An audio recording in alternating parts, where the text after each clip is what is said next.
Ketika bencana melanda saat banjir bandang, menyapu rumah, dan tanah longsor menelan nyawa, ada satu jeda yang lebih menakutkan dari bencana itu sendiri.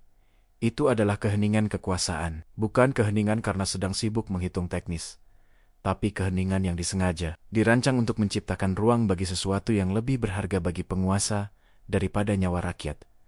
Narasi politik, coba kita perhatikan. Setiap detik yang terbuang, setiap jam rapat koordinasi tanpa hasil, setiap hari yang diisi dengan kalimat masih melakukan asesmen, ini bukanlah kelambanan birokrasi biasa. Ini adalah sebuah strategi psikologis yang gelap. Penderitaan rakyat sengaja dibiarkan membusuk agar menghasilkan aroma keputusasaan yang pekat. Aroma ini nantinya akan disuling menjadi kisah heroik penyelamatan di menit-menit terakhir. Mereka menunda karena mereka butuh panggung, butuh drama. Psikologi gelap ini bekerja dengan memanipulasi waktu sebagai alat kuasa. Filsuf Michel Foucault pernah menjelaskan bagaimana kekuasaan mengontrol tubuh dengan mengontrol waktu dan ruangnya. Dalam bencana, penguasa melakukan hal serupa dengan sengaja memperlambat respons. Penundaan bukanlah kegagalan, tapi sebuah metode. Dengan menciptakan situasi darurat yang berkepanjangan, mereka memproduksi masyarakat yang semakin putus asa dan tergantung. Semakin lama korban terlantar,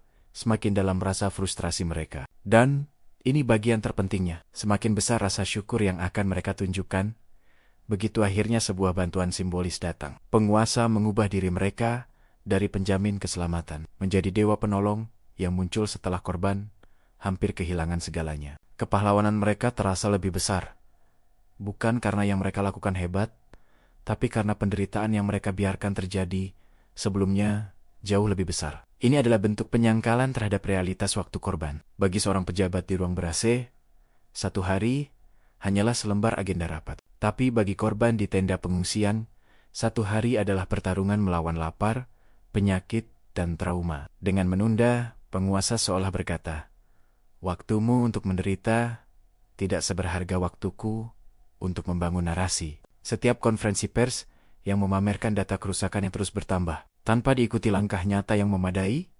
sebenarnya hanyalah episode dalam serial drama yang mereka sutradarai. Rakyat adalah pemain figuran yang menderita, sementara mereka adalah produser, sutradara, sekaligus bintang utamanya. Lebih parah lagi, penundaan ini menjadi alat untuk memilih realitas mana yang mau diakui. Penguasa menunggu momen yang paling menguntungkan secara politik. Mungkin saat perhatian media nasional sedang tinggi, atau saat lawan politik mereka membuat kesalahan. Bencana dan penderitaan rakyat disederhanakan menjadi momentum politik. Air bah yang menyapu rumah bukan lagi tragedi, tapi latar belakang dramatis untuk sebuah pengumuman kebijakan. Darurat kemanusiaan diubah menjadi kesempatan komunikasi politik. Dampaknya sangat mengerikan. Pertama, setiap detik penundaan adalah pencurian harapan dan masa depan dari korban. Trauma jadi lebih dalam, kerugian ekonomi jadi tak terpulihkan. Kedua, penundaan ini mengajarkan pelajaran yang keji,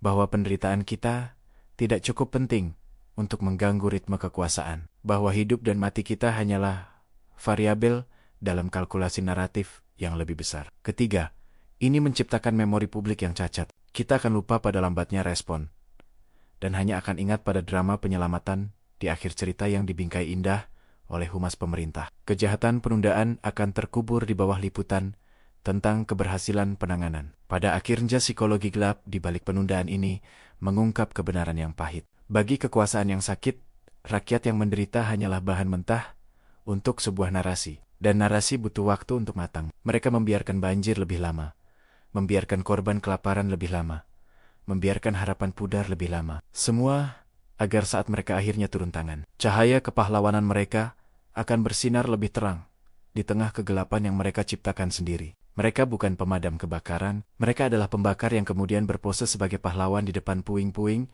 yang mereka biarkan membara. Dalam perhitungan gelap mereka, nyawa-nyawa yang bisa diselamatkan lebih cepat adalah kerugian investasi bagi narasi politik. Dan nyawa-nyawa itu adalah pengorbanan yang dianggap perlu demi sebuah kisah kepemimpinan yang epik. Ini adalah sebuah perspektif yang mungkin terasa tidak nyaman, tapi penting untuk kita renungkan. Apa pendapatmu tentang fenomena ini? Bagikan di kolom komentar. Terima kasih sudah menyimak. Jangan lupa subscribe untuk diskusi-diskusi penting lainnya.